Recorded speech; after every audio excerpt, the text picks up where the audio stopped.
Hello everyone, and welcome to a second royal reading of today here at Mad World Tarot. It is of course a Tuesday, and it is the first day of Prince Harry's testimony in his court case, his case against the Mirror News Group. What a day it has been, and so many startling things. I could read all day on this, and no doubt we'll be reading for days on this if universe allows me to, but we have a strange comment, a throwaway comment in his witness statement. So many, but one of the ones that has particularly startled and amazed is the comment, "You know what, you're an idiot." He's talking about how people are going to react, or how worried he was about all the stories about him being a plank, you know, thick as a plank. And he was worried, according to the statement, and I'm quoting now, "You know what, you're an idiot. I've read all the stories about you," and that's the drinking and the drugs and the stupid stories, "and now I'm going to stab you. You're an idiot. I've read all the stories about you, and now I'm going to stab you."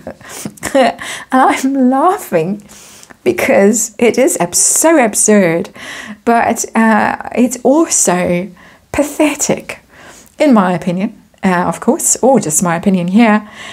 Pathetic because really, he's blaming the press for this. He felt that wherever he went, whether it was school or out and about, all the thousands of people that he had to meet as a member of the royal family, going out and glad-handing all those people, there he was, allegedly, well, no, not allegedly, absolutely, thinking that some crazed person in the crowd was going to leap out and stab him, not just for no reason, but because the press had portrayed him as drunk, drug addict, and stupid.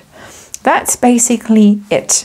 I have the Venetian Tarot on the tarot table here, and it's a mini tarot. It's one of my favorite storytelling tarot decks, and it was one of the first tarot decks that I got when I ventured away from the Rider-Waite, when I started getting very serious about tarot. For years and years it was just the Rider-Waite and a few others.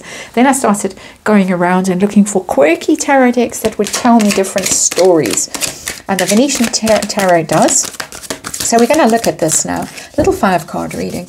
Are we going to ask how he felt, how paranoid was he when he was, say, in his teens?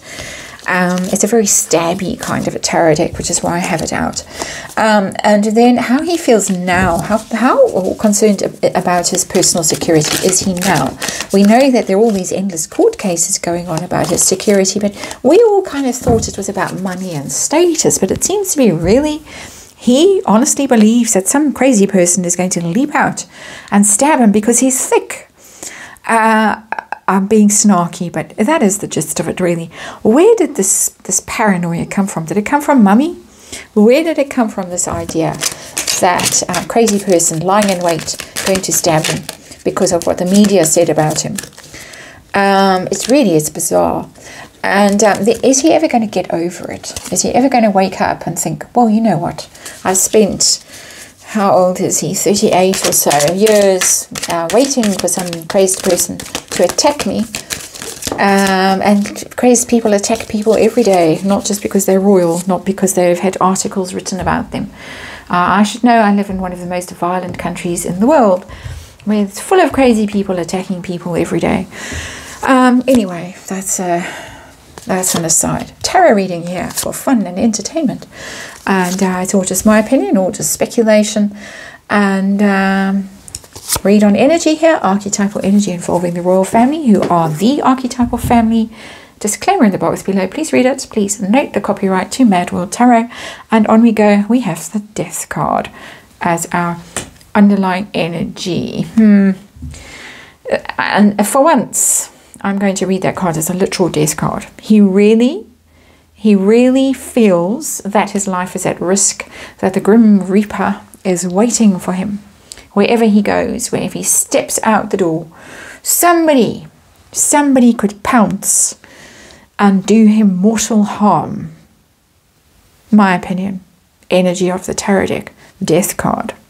That's underlying all the other cards. So tell us the situation. What story are we reading on today?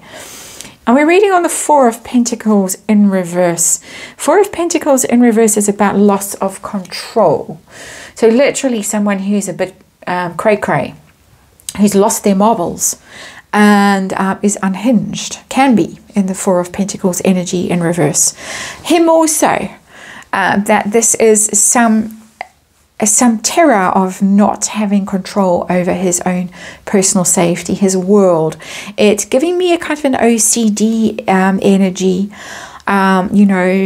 checking the taps and the keys and the locks, and is the stove on or off, and I've got to not step on cracks in on the footpath and all that kind of thing. That is what is giving me energy of something of a mental health issue. That's not an expert opinion. That's not a diagnosis. It's my inexpert opinion as a tarot reader. So tell me, wind us back to childhood, teens. How was it then? How paranoid was he about his security then? Because he's talking about school. I've got the Six of Pentacles. The Six of Pentacles is a sharing card. It's an equal give and take. It's a charity card. Really, that's what it is. You can see literally the wealthy person handing out money to someone who's playing the fiddle to earn some alms from, the person in the silk outfit. I think he felt somewhat begrudging about having to go out and meet Joe Public. Glad hand. Homeless shelters. Princess Diana was quite keen on exposing the boys to ordinary life and the struggles and the trials and travails of, us peasants. So I think he felt that he almost had to hand over, not necessarily money, because it wouldn't have been handing over money at that point, but hand over part of himself, so that peasant didn't, come with their pitchforks to the castle gates. I want to go with my pitchfork to the court, I have to say, at this point. I mean, honestly, it's outrageous, the entitlement and the cretinism. But yes, there is something wrong with him, in my opinion. And I'm just being, of course, exaggerating wildly. I'm not going to go with my pitchfork and wait outside the Royal Courts of Justice in London. But it's an interesting energy, because I get that he felt like he had to be wheeled out every now and then to placate the masses, so that the masses didn't rise up with their pitchforks. And yes, I know they lost cousins. They lost cousins in Russia. And they lost, my history is a bit vague. They weren't cousins, but they were similar in France. So yeah, there is a threat there, but it's pretty remote at this point. Let's move on to now. And how paranoid is he now about his security and about some crazy person leaping out from a bush because Harry is sick. The Hierophant in reverse. That's the royal family in reverse. Leaving the royal family.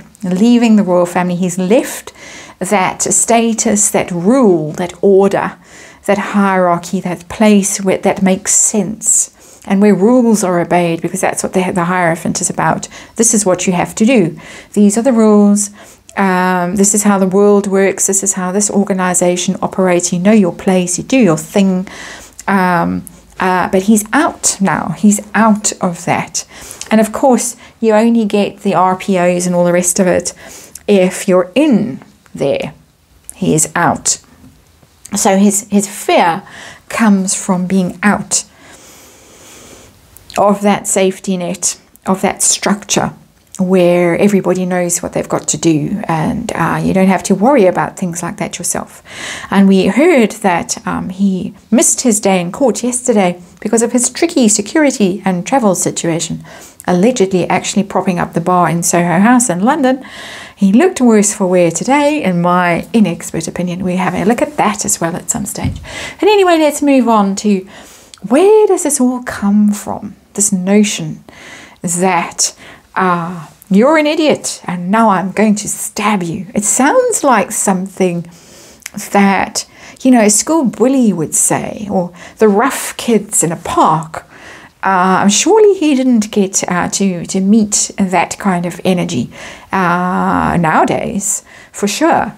That energy is there. Take your kids to the park, and that might well be what they're told. But then, where did this all come from? This is the cray energy here. There's a 9 of Swords, but the 9 of Swords in reverse. You can see, let's have a look at it. Let you look at this card. Somebody who's tormented, anguished by that 9 of Swords. It's something they fret about, they worry about, they can't sleep. It's more than the monster in the cupboard or under the bed or the shadows behind the curtains that every child has and every parent knows only too well about. This is much, much worse. Much, much worse. It's irrational. When the card is upright, it's like, okay, you've got some scary thing. You've got an exam, or there is a shadow behind the curtain, and what are you going to do about it? In reverse, it can be, all right, I'm going to figure it out. I'm going to go to therapy. I'm going to get over it. But it can also just be, this takes hold of your entire existence. It's not giving me a who. It's giving me level of intensity. It obviously thought who was just a silly question. And so level of intensity, and level of intensity is crazy, is out of this world. And if level of intensity was like that when he was a boy, when he was a teenager, drugs, really? Not the thing to do. Not the thing to do. Is he ever going to get over this? Is he going to, I can't say grow out of it because he's nearly 40, but is he going to get more rational about this and deal with his fear? Or is this just a thing that is going to be with him forever? And we have the old King of Swords and the King of Swords in reverse. It looks like something's just going to haunt him forever. King of Swords is, when it's upright, is a good energy for this kind of problem because it's rational, it's clear, it's yes, okay. I was being a bit mad there for a bit, but now I'm going to go and master it, master my fears, master my wild imaginings, and I'm going to be clear, and I'm going to be courageous, and I'm going to be wise and mature. But the card is in the reverse, so none of those things apply. The precise opposite applies. It can also mean, and I'm going to put this out there, it can also mean that he might go to the wrong kind of people as he progresses through life. He might continue also with his litigation and get more and more litigious as he gets older. I did see that in a reading that I did. I think it was Harry at 50. I think I did it at the beginning of this year, fairly recently anyway. And I saw that he was going to be preoccupied with legal stuff, very litigious. But it can also mean that he goes to the wrong kind of advisors. Instead of going to the good therapists and the people who might help him, or the good doctors and the people who might help him, he goes to the wrong kind of people.